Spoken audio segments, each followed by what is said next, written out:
జానకి ఇంకెక్కడుంది? అక్క వెళ్ళిపోయిందండి. పాలక పాలేరుతో అండి. వెళ్లే ముందు ఉత్తరం రాసిచ్చింది, చదవమంటారా? ఏముంది అక్కడ చదవడానికి? మీ మనసులో చాలా మంది ఆడవాళ్ళకి ఖాళీ ఉందేమో కానీ బెడ్రూమ్ లో మంచంలో మట్టికి ఖాళీ లేదండి, అందుకే పోతున్నా అని రాసుంటది. అంతేనా వదినా? నువ్వుండు. అమ్మా ఎంత పరువు తక్కువ, ఎంత పరువు తక్కువ.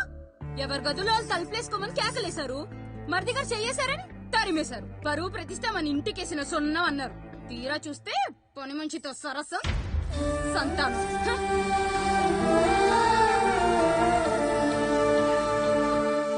పని చేయించుకుని డబ్బులు ఇవ్వాలి గాని బిడ్డల్నిస్తారని నేనెక్కడా వినలేదమ్మా ఈ చోద్యం. ఇంకా మీరు ఆపుతారా? మీరేంట్రా ఏం మాట్లాడరు? ఏం మాట్లాడాలమ్మా? తమ్ముడు తప్పు చేశాడని పట్టుకుని కొట్టారు. అదే తప్పు ఆయన గారు చేస్తే మాత్రం ఆయన ఒక్క మాట కూడా అనకూడదా? అంటే అమ్మా, రేపెప్పుడైనా మాకు కూడా ఇంకో ఫ్యామిలీ పెట్టుకోవాలని కోరిక కలిగినప్పుడు అప్పుడు నువ్వు చేసిన పనే మేము చేసావు నాన్న అని చెప్పటానికైనా ఇప్పుడు మాట్లాడాలి కదమ్మా. కావాలనుకున్నప్పుడల్లా అమ్మని తెచ్చుకున్న ఆయనకి తమ్ముడికో ఆడతోడు కావాలని తెలీదా? రోజు బట్టలకి స్నానం చేస్తాడు కదా. తమ్ముడు బాగా ఎదిగాడని అర్థం కాలేదా? పని మనిషితో ఆయన చేస్తే శృంగారం, ఆవిడ కూతురుతో నేను చేస్తే వ్యభిచారమా?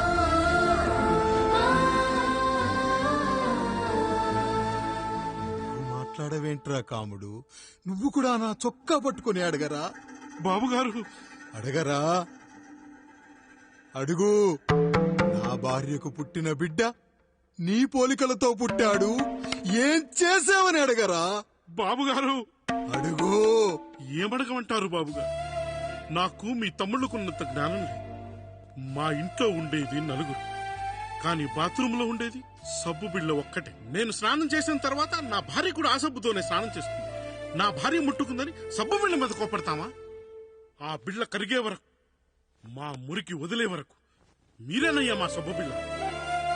మీ గేదెల్ని కడిగితే తప్పులేని నా పిల్లాని చేతులు మిమ్మల్ని ముట్టుకుంటే మాత్రం తప్పుంటున్నారే.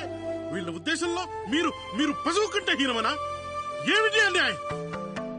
నా వరకు ఆ బిడ్డ నా దేవుడిచ్చిన ప్రసాదం. అది పూజారి ఇచ్చాడా ఇంకోటిచ్చాడా నాకు అనవసరం. అయినా పూజారి పొంగలి పెట్టకపోతే దేవుడి మీద కోపం ఎందుకయ్యా? ఏమో, మా కోసం చెమట చిందించి పనిచేసే ఈ కాముడికి నేను చెమటోడ్చి ఒక బిడ్డను ప్రసాదిద్దామని మీరు అనుకున్నారేమో. ఇందులో కూడా నా మంచే కదయ్యా మీరు ఆశించారు. కానీ వీళ్ళు మీ ఔన్నత్యాన్ని ఎప్పటికీ అర్థం చేసుకోలేరయ్యా, అర్థం చేసుకోలేరు. అయ్యా, ఈ రోజు మీ పెళ్ళాం పాలేరుతో వెళ్లిపోయి ఉండొచ్చు, మీ బిడ్డలు ఈ రోజు మిమ్మల్ని తిట్టొచ్చు, కానీ ఈ కాముడు మిమ్మల్ని ఎప్పుడూ వదిలి వెళ్ళడు. మీ చావును ఈ కళ్ళతో చూసే వరకు మిమ్మల్ని వదిలిపోడయ్యా, వదిలిపో. మీరే మా దేవుడు, మీరే మీరే మీరే మా దేవుడు, మీరే మా దేవుడు, మీరే మా దేవుడు.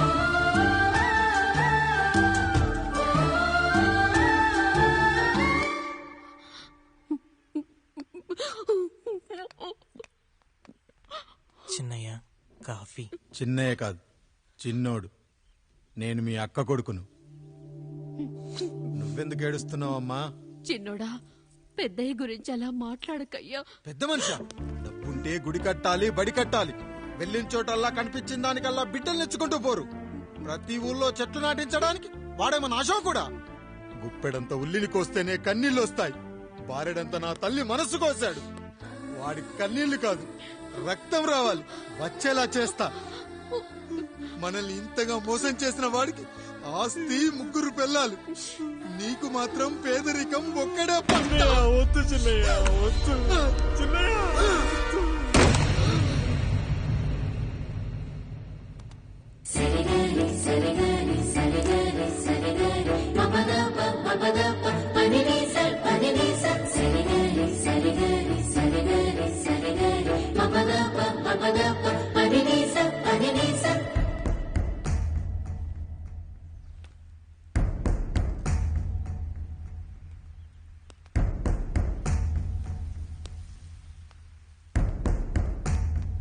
నాన్న, నాన్న. బాబుగారు, బాబుగారు కాదు నాన్న, నేను నీ బాబు నాన్న. మీరు మా పెద్దయ్య బిడ్డ కదయ్యా. కష్టపడి రైతు దుక్కి దున్ని కోత కోస్తే విత్తనాల ఫ్యాక్టరీ వాడొచ్చి ఈ పంట నాది అంటే ఒప్పుకుంటావా నాన్న? ఈ భూమి నీది, ఈ పంట నీది. నేను నీ బిడ్డను నాన్న, నీ బిడ్డను. కానీ ఆ రూపం, ఈ ముఖం ఒక్కడే వాడిది నాన్న. కింద బాడీ చూడు, ఇద్దరం ఒకేలా లేవు. నేను నీ బిడ్డను నాన్న. బాబు నాన్న, బాబు నాన్న, ఒక్కసారి నన్ను ఎత్తుకో నాన్న.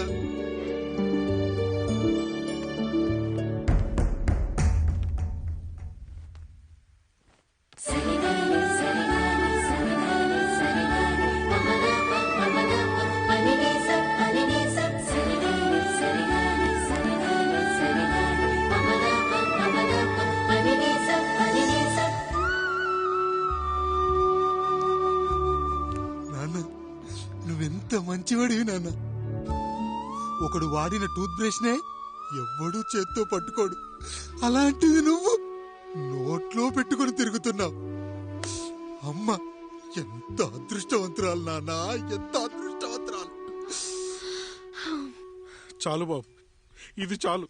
చాలదు నాన్న, ఆ రాయుడు లెక్కేంటో తేలుస్తా. మన కుటుంబాన్ని ఇంత క్షోభ పెట్టిన ఆ రాయుడిని వదలనానా, వదలా. వాడంతేదో చూస్తా.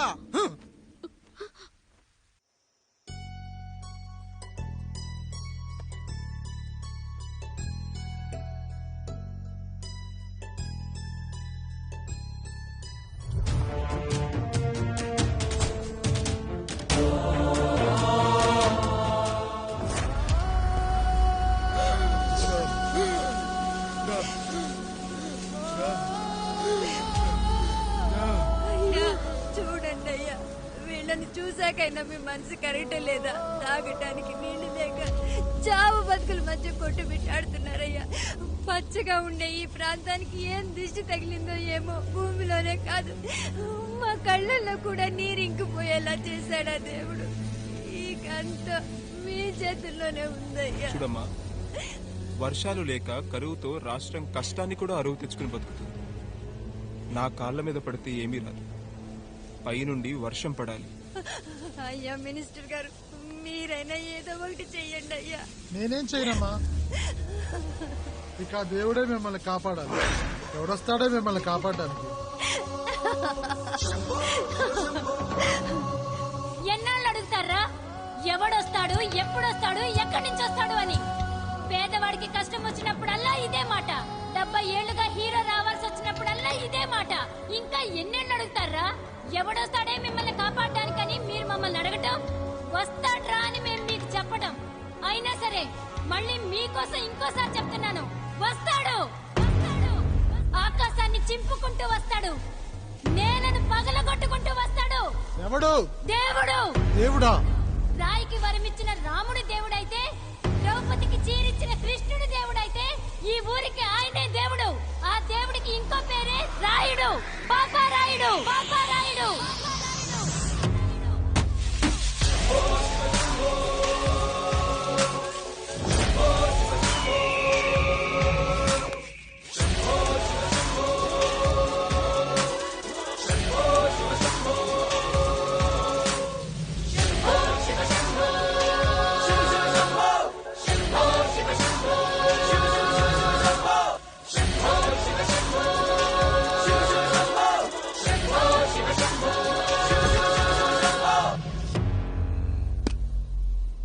ఏంటి సమస్య? అయ్యా, ఊరికి కరువు వచ్చింది. అదిగో ఆ నలుగురు దాహంతో చనిపోతున్నారయ్యా.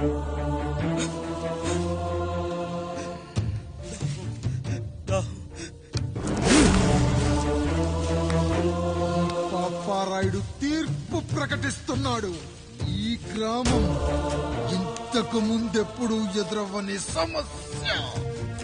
అందుకే ఈ సమస్యని నా సర్వేంద్రియాలను కేంద్రీకరించి, నవరంధ్రాలను బిగించి ఆలోచించి ఈ నా తీర్పు ప్రకటిస్తున్నాను.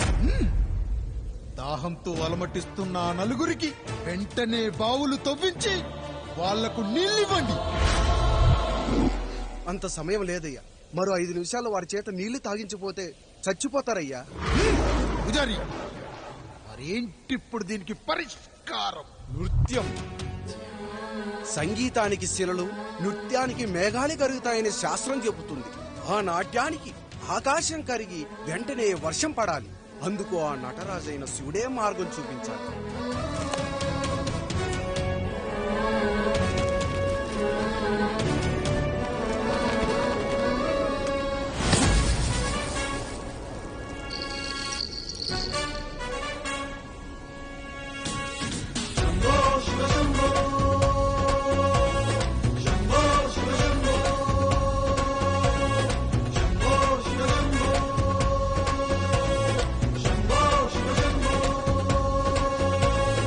ఆకాశంలో మేఘాలన్నీ ఆవేశంతో ఏకం కాని ఊపిరి శబ్దం ఎదలో శంఖం పూరించే వేళ, నెట్టూర్పుల్లో నిర్వేదాన్ని పడగాలుల్లో సందేశాన్ని పడగళ్ళయ్యే ఆహ్వానాన్ని పంపించే వేళ, పాదమే ఆడే నాదం ఢమరుకమే కాదా, ప్రాణమే చేసే గానం గంగకు గుడి కాదా, గొంతులో దాహం దేహం దహించే వేళ, నటరాజుగా రాజుని నేరుగా చూసిన నింగిక నేలకు నది కాదా.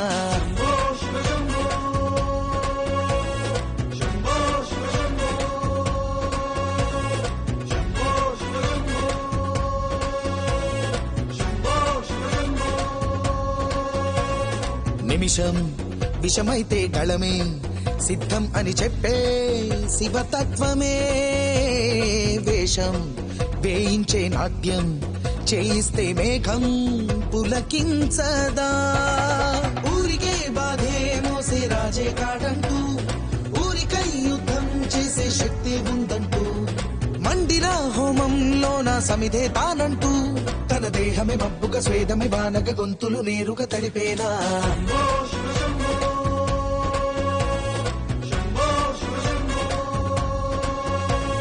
బాధలో మండే గుండెకు నేనున్నానంటూ, గొంతులో గరళం నేనే మోస్తాలే అంటూ, అమృతం పంచే తీరు చూస్తూ ఊరంతా తన మాటని గీతక చేతని లీలక దేవుని తీరుగా కొలిచేలా.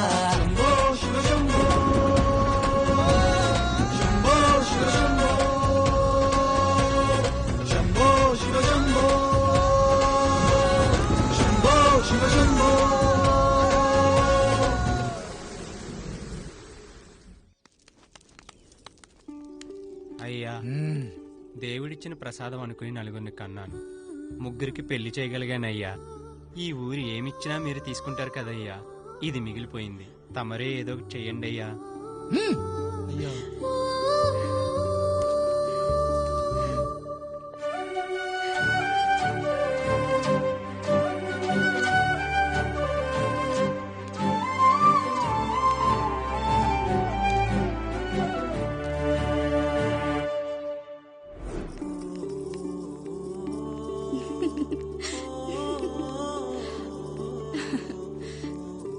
ఈ ఇల్లు, ఆస్తి, ఇంత గొప్ప భర్త, పిల్లలు, చాలా ఆనందంగా ఉందండి.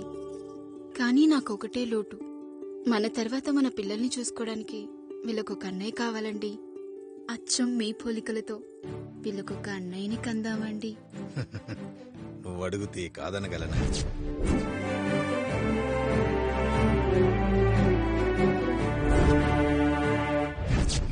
నానా, రాయుడెక్కడా? ఇప్పుడే వస్తున్నాను నాన్న.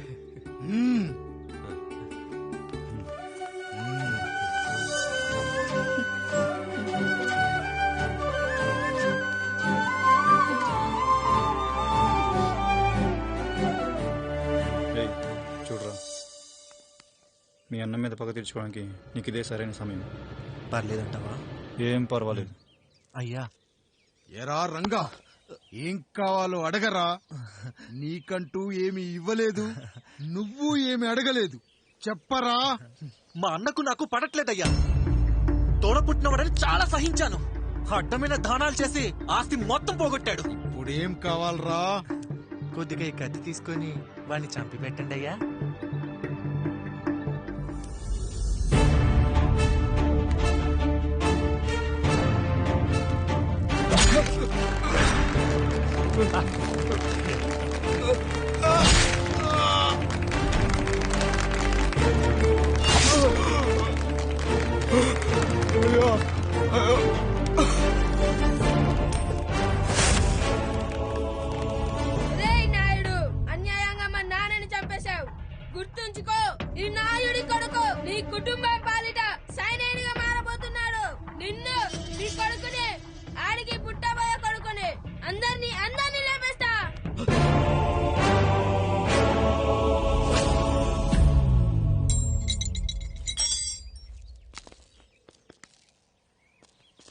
జరిగింది? మీరు హత్య చేసినట్టు ఇప్పుడే సమాచారం అందింది.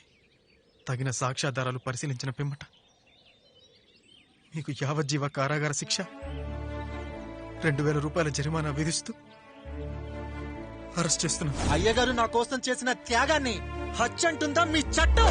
ఇదెక్కడ న్యాయం? మనిషికి ఇచ్చిన మాట నిలబెట్టుకుంటే అరెస్ట్ చేస్తారా? ఏ దేశంలో ఉంది చట్టం? నన్ను ఏం చేయమంటారు రాయుడు గారు? 9వ తరగతి చదివి ఊర్లో గాలికి తిరుగుతున్నా నన్ను మీ మనిషి ఒకడు పోలీస్ స్టేషన్లో ఉండాలని నన్ను ఎస్ఐన్ చేశారు. సాటి మనిషిని స్వేచ్ఛగా హత్య చేసుకోలేని దౌర్భాగ్య స్థితిలో బతుకుతున్నాం మనం.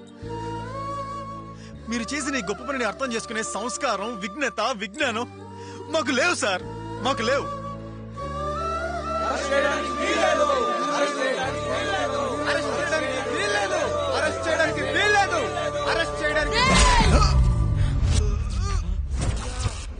రాయుడు గారు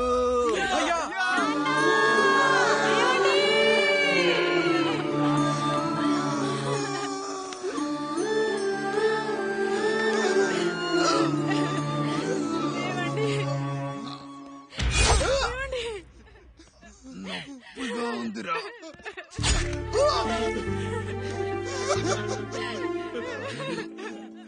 సుధా, నేను లేకుండా ఎలా ఉండగా? పర్వాలేదండి, బిడ్డలతో నేను ఉండిపోతాను. అయ్యో, ఈ పాడు సమాజం నిన్ను మనశ్శాంతిగా బతకనివ్వదు.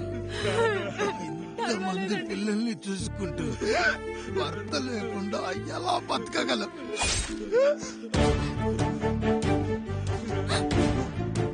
వద్దండి.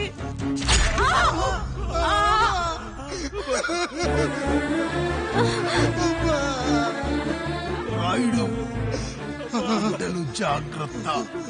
ఈ రోజు నుంచి వీళ్ళంతా నీ తమ్ముళ్ళు, చెల్లెళ్ళు కాదు, నీ బిడ్డలు.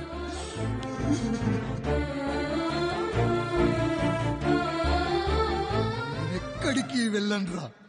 నీ కష్టం వస్తే ఒక్కసారి నాన్న అని పిలవరా. ఆ సమాధిలోంచి అయినా లేచొస్తా.